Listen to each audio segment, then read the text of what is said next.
What's going on, everybody? It's your boy Crypto Bobby. I hope you are having a great day, great night, wherever you are watching or listening in from. And apparently, our friend, our dear Lord and Savior, the founder, the creator of Bitcoin, Craig Wright, is not having a super great day or night wherever he is watching or listening in from.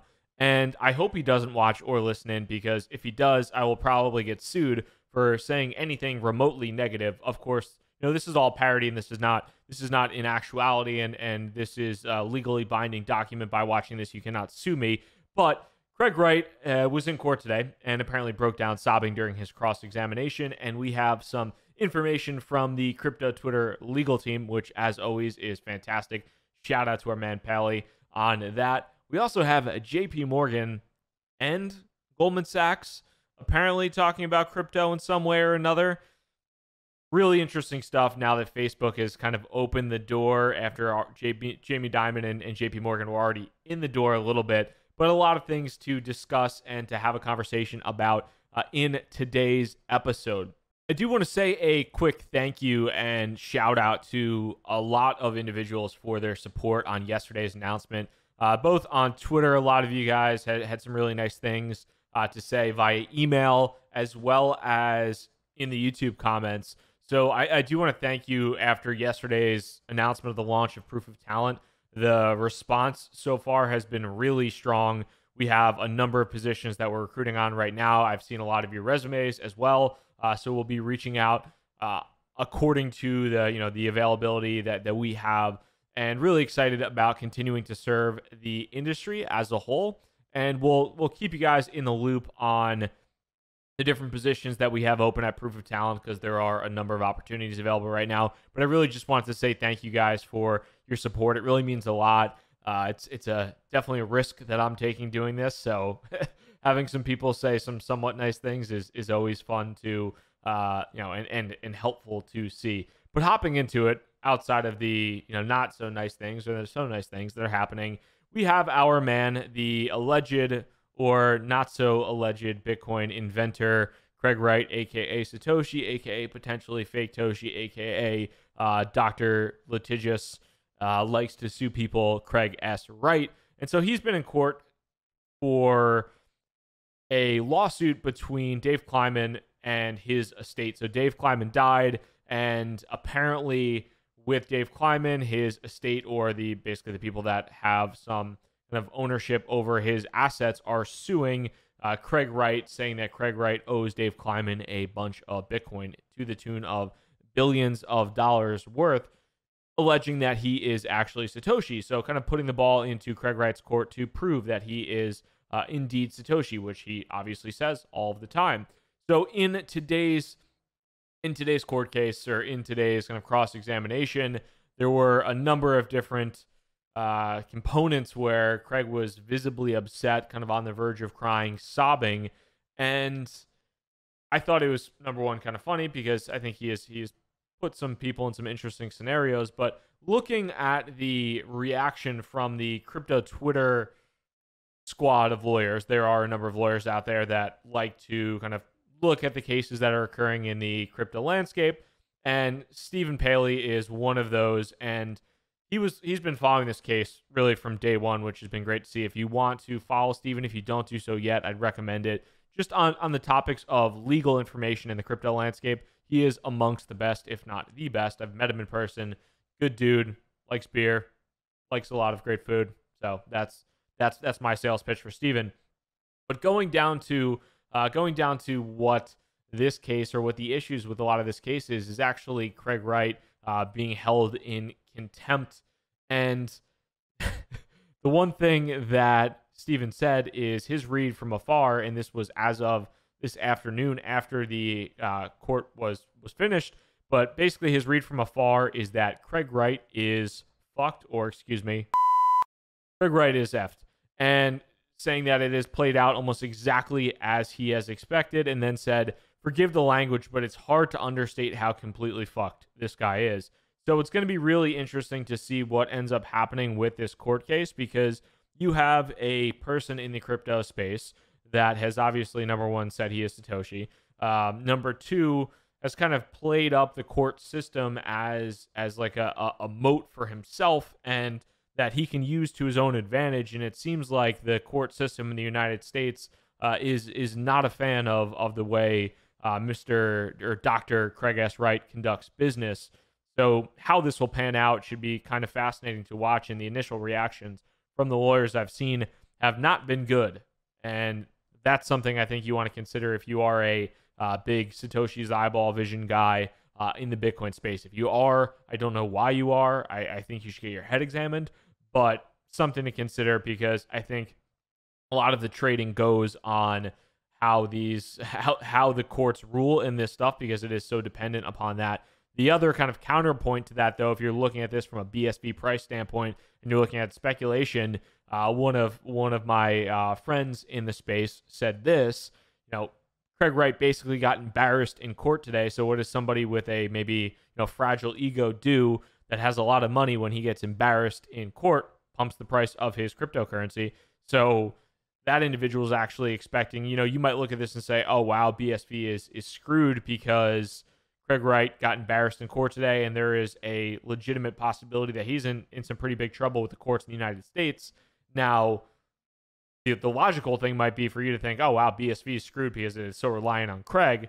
On the other end of the spectrum, though, it is a highly illiquid cryptocurrency with somebody with a lot of money that can potentially pump the price of it. So just something to keep in mind when you look at playing one move or another, if you're looking at this just from a BSV price speculation standpoint. Now, another thing I think worth tracking is JPMorgan and Jamie Dimon's comments that came out today on cryptocurrency and on the companies in the space.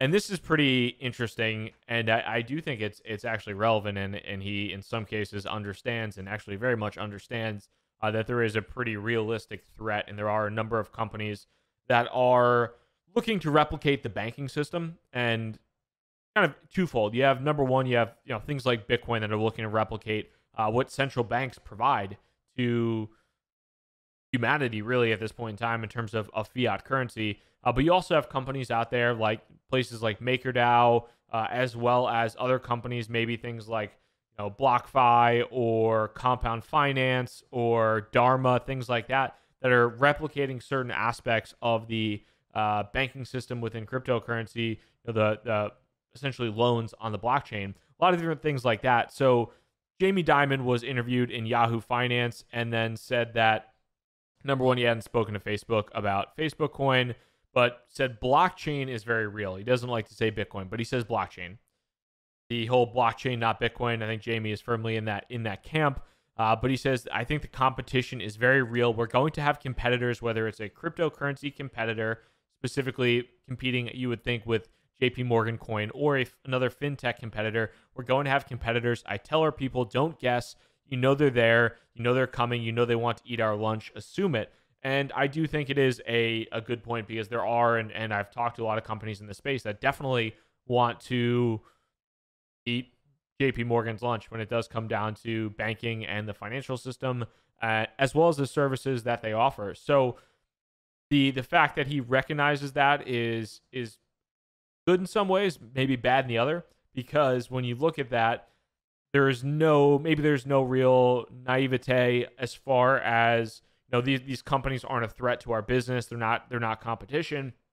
I think that does sound like the first step is maybe the first step might be denial, but the second step is, oh, I realize that there actually is competition coming from this space, and there actually are companies that are developing tools and solutions and technology that might be beneficial to the customer that we're going to have to compete against. So I do think it is pretty interesting watching how this space is unfolding. And to that point, obviously, JP Morgan has been in the space for a while, or in talking about it publicly. Jamie Dimon has said Bitcoin is basically bullshit before, but then they come out with JP Morgan coin. Now you also have Goldman Sachs hinting that they might launch their own JP Morgan-like cryptocurrency, which is pretty fascinating. And this came through, they have a new CEO in place, David Solomon, who's also a DJ, which is funny. But Solomon continued to say that assume all major financial institutions around the world are looking at the potential of tokenization, stablecoins, and frictionless payments. So when you look at that quote and you think about your thought process on the industry, and I think this is, to be honest, a pretty bullish statement in general.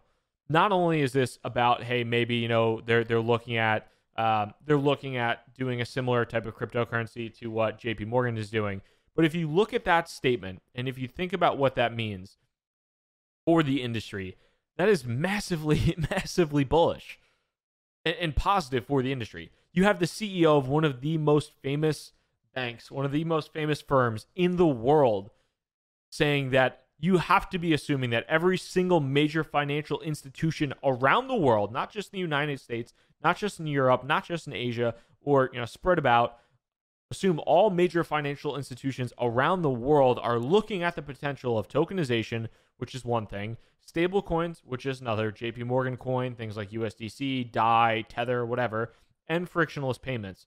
So things maybe like Libra, things like some of the rapid cryptocurrency payment tools, whatever it might be. I think that alone goes to show how much thought and emphasis and mind space is being taken up in this industry. And I think it is really being taken seriously. I think you are absolutely crazy personally to think that the traditional finance world is not conducting significant research, doing significant trials on the benefits that they might receive, whether for themselves internally, externally, to pass along to clients, to pass along to themselves, to shareholders, whatever it might be.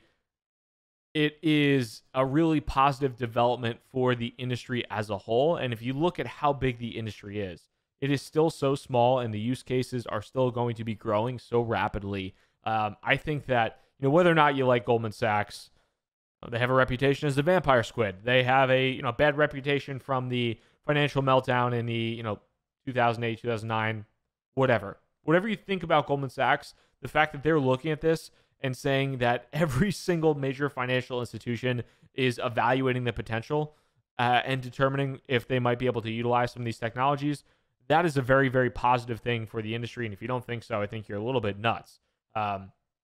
So definitely something to keep in mind. Now, not everything in this is related to, you know, speculative assets. Not everything here is related to Bitcoin, which I think does still power the majority of other cryptocurrencies out there. But it all is worth considering as you continue to look at the industry. I remember I made a video, it was, I think, in February of this year, where I created a video kind of in the heart or pretty close to the heart of the bear market, when I think a lot of people were feeling down about things. Granted, I think a lot of people are feeling more positive about the industry as we go forward, but I think a lot of people are feeling down, a lot of people are feeling negative, and I made a video about, you know, reasons to feel positive about cryptocurrency. And I talked about, you know, all the different companies that were building in the space, that had platforms available, whether it was AWS, Amazon rolling things out, Oracle, IBM, JPMorgan with Quorum, you know, all the different development that was being done, all the different investment into the space. And I think this kind of continues to layer onto that, where the industry is here to stay, in my personal opinion. I don't think it's going anywhere. I think it will continue to absorb value from traditional players. I think traditional players will continue to evaluate how they can either benefit from that or, you know, learn from it as much as possible. But the cat's out of the bag as far as what's happening with this industry, and I don't think people can put a stop to it. It's a matter of, I don't think the traditional players, the entrenched players, can put a stop to what's happening in cryptocurrency. The only thing I think that they can do is evaluate it and learn how it can help their business and improve it as much as possible. And I think that's what a lot of them are doing. So would love to hear your thoughts on that as well in the YouTube comments if you're watching there, or on the podcast as well. Outside of that, guys, like I said, I really do appreciate all the kind words yesterday, whether it was on Twitter or on YouTube. It means a ton for me. Thank you so much. Crypto Bobby signing out. I hope you have a good one. Peace.